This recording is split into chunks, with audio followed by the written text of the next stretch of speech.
Assalamualaikum warahmatullahi wabarakatuh. Sahabat Islami yang dirahmati Allah Subhanahu wa Ta'ala. Kita akan belajar bersama-sama dan saling mengingatkan kembali seputar Islam, supaya ibadah kita semua semakin berkualitas. Inilah kehidupan manusia di alam barzakh. Setelah manusia meninggal dari alam dunia, manusia akan berada di alam barzakh atau yang biasa dikenal dengan alam kubur, sebelum nantinya ke alam akhirat. Barzakh sendiri artinya sekat, antara alam dunia dan alam akhirat. Manusia yang singgah di sana sudah ada sejak Nabi Adam hingga detik ini. Meski hanya menjadi tempat persinggahan, tetapi waktunya cukup panjang bahkan lebih lama dibandingkan di alam dunia. Alam barzakh sebagai sekat, mereka ahli kubur atau ahli barzakh bisa melihat dunia dan bisa melihat akhirat. Mereka berada di satu tempat yang namanya barzakh bisa melihat dunia dan akhirat. Manusia yang telah meninggal tidak dapat membawa gelar, jabatan, bahkan harta yang selama hidupnya dikejar. Tetapi yang dapat dibawa sebagai bekal yang dapat menyelamatkan kita hanyalah amalan ibadah dan perbuatan baik selama hidup di dunia.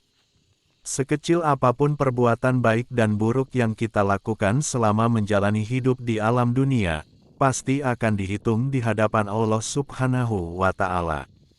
Manusia akan diperlihatkan Allah kenikmatan di akhirat bagi yang selalu melakukan ibadah dan perbuatan baik. Tapi sebaliknya, Allah juga melihatkan siksaan bagi yang melakukan perbuatan buruk selama di dunia, meskipun itu sangat kecil, tapi imbasnya sudah bisa dialami saat di alam barzakh.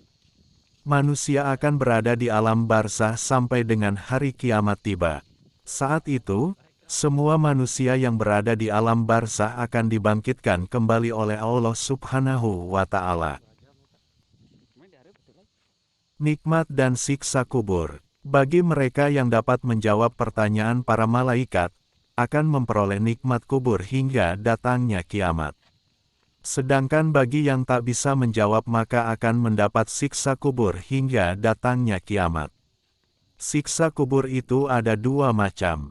Pertama, ada yang terus-menerus.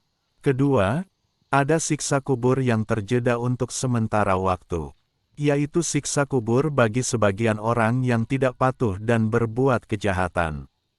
Dan level maksiatnya masih ringan, maka dia akan dihisap sesuai dengan kejahatannya, lalu diringankan sebagaimana dia akan disiksa lalu berhenti sementara dan lanjut lagi kelak di akhirat. Ada sekitar 10 peristiwa terdahsyat di alam kubur yang perlu kita renungkan dan kita ambil hikmah di baliknya. 1. Dahsyatnya ruangan 1x2. 2. Dahsyatnya dua malaikat penanya. 3. Dahsyatnya himpitan bumi. 4. Dahsyatnya penghisaban dalam kubur. 5. Dahsyatnya para pendamping kubur. 6. Dahsyatnya Al-Quran dalam kubur. 7. Dahsyatnya jasad orang-orang pilihan di dalam kubur. 8. Dahsyatnya nikmat kubur. 9. Dahsyatnya siksa kubur. 10. Dahsyatnya saat kebangkitan dari kubur. Jangan lupa subscribe, like, share, dan komen, supaya tambah berkembang, dan memberi banyak informasi menarik lainnya seputar Islam di dunia.